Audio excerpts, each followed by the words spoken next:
Hello दोस्तों, राधे राधे। दोस्तों, आज हम बात करेंगे शारदीय नवरात्रि की। शारदीय नवरात्रि की शुरुआत कब हो रही है, समापन कब होगा दोस्तों, पहला और आखिरी व्रत कब होगा दोस्तों, कलश स्थापना किस दिन और कलश स्थापना का शुभ समय क्या होगा, अष्टमी और नवमी कब होगी, विशेष जानकारी हम आपको नवरात्रि की तैयारी कैसे की जाती है और कब करें, नवरात्रि का जो पूजन और सामान है वह कब लेकर आएँ, क्योंकि पितृपक्ष में लाएँ या नवरात्रि में ले आएँ। इस पितृपक्ष में नवरात्रि का सामान खरीदना चाहिए या पूजन का सामान, माता जी का वस्त्र श्रृंगार और नवरात्रि का सामान घर ले आना चाहिए कि नहीं ले आना चाहिए, संपूर्ण जानकारी दोस्तों इस वीडियो में हम आपको प्राप्त हो जाएगी। वीडियो आपको अच्छी लगे तो वीडियो को लाइक और चैनल को सब्सक्राइब कर लीजिएगा। और दोस्तों, अब हम बात करते हैं कि जैसा कि हम जानते हैं कि नवरात्रि वर्ष में 2 बार आती है प्रचलित रूप में, एक चैत में नवरात्रि और दूसरी शारदीय नवरात्रि। तो अश्विन माह के कुमार माह के शुक्ल पक्ष में पड़ती है ये।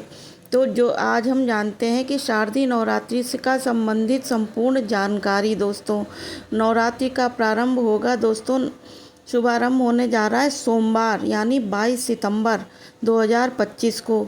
नवरात्रि का समापन होगा दोस्तों नवमी तिथि का समापन यानी बुधवार 1 अक्टूबर 2025 को, 10वीं दशहरा गुरुवार को। और दोस्तों अक्टूबर 2025 में मनाया जाएगा नवरात्रि का पहला व्रत। जिस दिन हम कलश स्थापना करते हैं उस दिन पहला व्रत रखते हैं।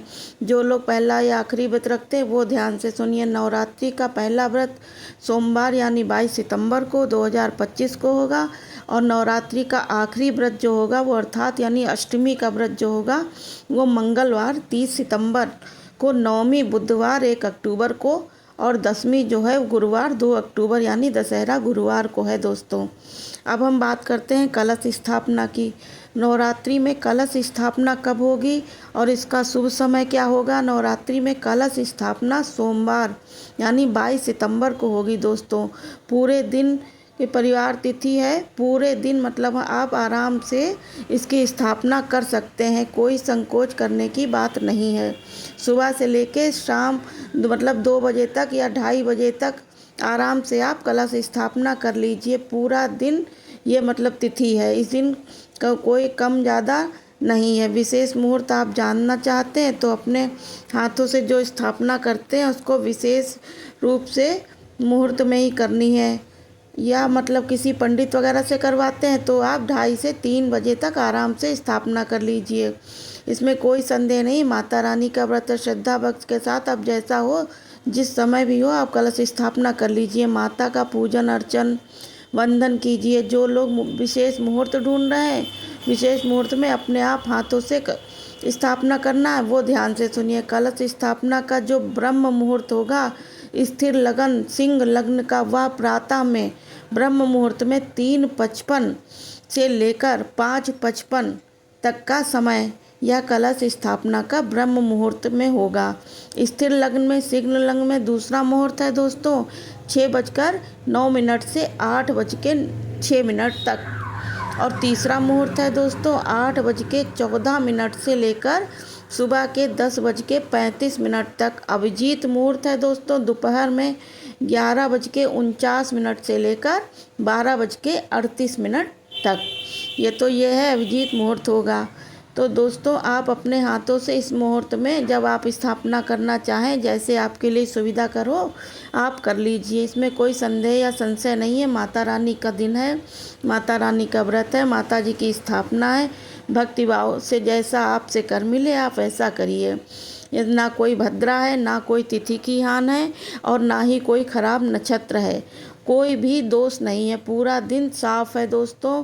पूरा दिन आप तिथि में आप सुबह से दोपहर तक आप किसी भी समय आराम से कलश स्थापना कर सकते हैं। अगर किसी पंडित से करवा रहे हैं तो जैसे भी आप आएँ वो आप उनकी स्थापना करवा लीजिए, कोई इसमें तो संकट वाली बात नहीं है। अब नवरात्रि की तैयारी हम कैसे करें दोस्तों, यह बात मन से निकालें कि आप मतलब कि नवरात्रि सामान जो है पितृपक्ष में ले आए या अमावस्या को लेके आए, अमावस्या की रात में लेके आए, अंधेरा हो जाए, ऐसा कुछ भी नहीं है दोस्तों। आज से ही आप मतलब सामान आप आज समय है तो जब आप लाके रख लीजिए, कोई दिक्कत नहीं है। अमावस्या को इतनी भीड़ हो जाती है कि आप बाज़ार में परेशान हो जाएंगे।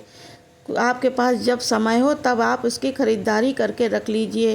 पूजन की, माता के वस्त्रों की सारी सामग्री जो आपको नवरात्रि के पहले दिन चाहिए तो आप सामग्री लेकर अपने घर में रख लीजिए। इसमें कोई संदेह नहीं है। मिट्टी का कलश हो या कोई कलश हो, आप लोग कहते हैं कि मिट्टी का कलश जो है पितृपक्ष में कैसे लेके आए, पितृपक्ष में कहाँ खराब हो लाऊं।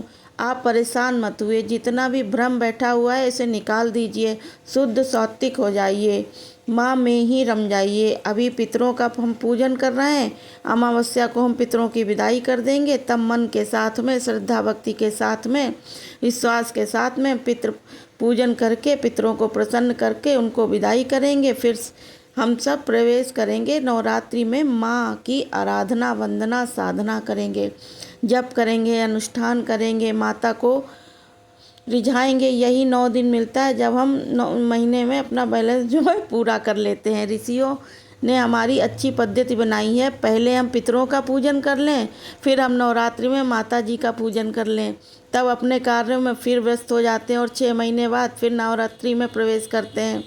6 महीने में धर्म कार्य करके उसका भोग करते हैं। फिर 6 महीने बाद नवरात्रि आ जाती है। कितनी उत्तम, अद्भुत, अलौकिक या हमारी जो पद्धति बनी हुई है, संस्कृति बनी हुई है, हम सबको अभी पितृ पूजन करना है और सबको आगे वीडियो आएगी अमावस्या पर पितृ विसर्जन करना है कैसे, आगे आप देखिएगा। और चलिए दोस्तों, इसी सूक्ष्म सी सरल से रूप पितरों का आशीर्वाद कैसे प्राप्त करें, ये सब वीडियो आपको मैं पहले ही दे चुकी हूँ। अगले वीडियो का इंतज़ार करिएगा। लेकिन ये वीडियो जैसे आप सब मतलब समय मिले वैसे ही आप सामान खरीद कर लाकर अपने घर पर रख लीजिए। तो दोस्तों, भीड़ भाड़ से बचना चाहिए और कम से कम जाना चाहिए। नवरात्रि का पहले दिन का जो सामान है वो आप लाकर रख लीजिए, फिर आप बाकी सामान अन्य दिनों में लाते रहिएगा। तो कोई शंका सब मिटाकर आप खरीदारी कीजिए। नवरात्रि में माता का प्रवेश करेंगे, पूजन करेंगे। आगे आपको एक एक दिन करके दोस्तों वीडियो मिलती रहेगी। चैनल को सब्सक्राइब करिए, वीडियो को लाइक करिए। Okay, bye bye.